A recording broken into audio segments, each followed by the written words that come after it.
So another good day here in Noumea, day 5, the penultimate day of action.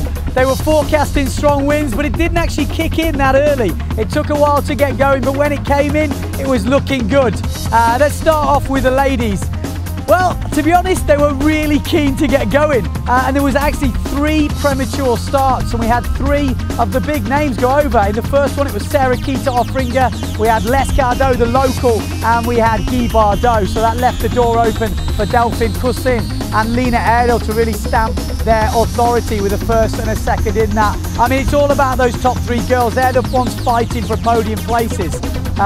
But it was Lena Erdel who sort of stole the day today. She really came out swinging. She had 2 bullets today in a second place, and I think she also had a third place, so not outside the top 3 today, Lena. And also she had a smaller cell and seems to be going really quick, but jibing really well and good speed.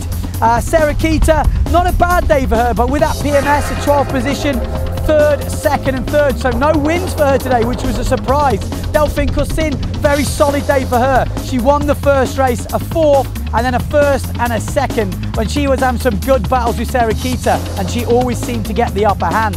So in the ladies, it's Delphine Coussin still leading the fleet here, and it looks like she's going to win a 2nd world title. Lena Erdel, she's going to fight it out with Sarah Kita tomorrow. It's all going to come down to tomorrow, who can get 2nd place at this event. But for the overall, it's Lena Erdel who's just jumping ahead of Guy Bardot, and Guy Bardot's going to need, I think she might have a bit too much to do actually tomorrow. So Lena Erdel looks like she's just secured 2nd place.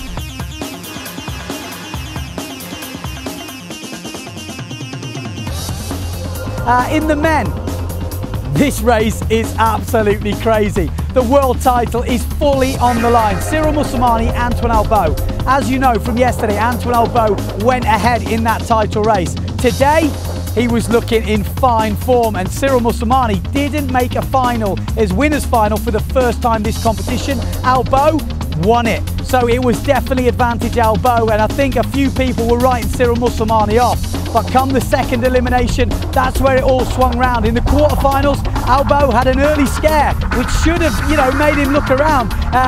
But Josh Angulo let him back in. He came in for the jibe, he hit the buoy, went in the water, and that gave Albo a chance to get back in the semi-finals. He scraped it in 4th, but he was in the semi-finals. They both ended up making the final. All his Albo needed to do was put a solid result in, but he didn't. It was Cyril Moussamani that was just flying down the first reach with nothing to lose. It was him and Torselli. He shut the door on Torselli. He led the race all the way through and ended up with his first bullet. Albo was back fighting it out for 7th and 8th place with Julian Quintel, but on the last reach he managed to get ahead of Julian and had to settle for 7th. So in the title race there's 3.6 points that separate Albo and Cyril Moussamani. So going into the last day, that's all there is to separate them. 2 eliminations tomorrow, it's going to be super tight. The other standings for this event, a lot of the guys don't actually care about the overalls. Ben van der Steen, he's leading this event and he wants to win it. He's leading at the moment by 1.7 points ahead of Albo. Albo's still in 2nd, Cyril Moussamani 3rd. The fight for 4th is really on because Torselli had a great day, 2 seconds for him. Quintel also had not a bad day, 6th and 8th, and Board didn't have the best day. So that battle has got about 1 point between those 3 guys fighting out for 4th place. It's all to play for. The forecast is looking good. Join us tomorrow for more superb slalom action from here in New Caledonia for the Airwaves Dream Cup.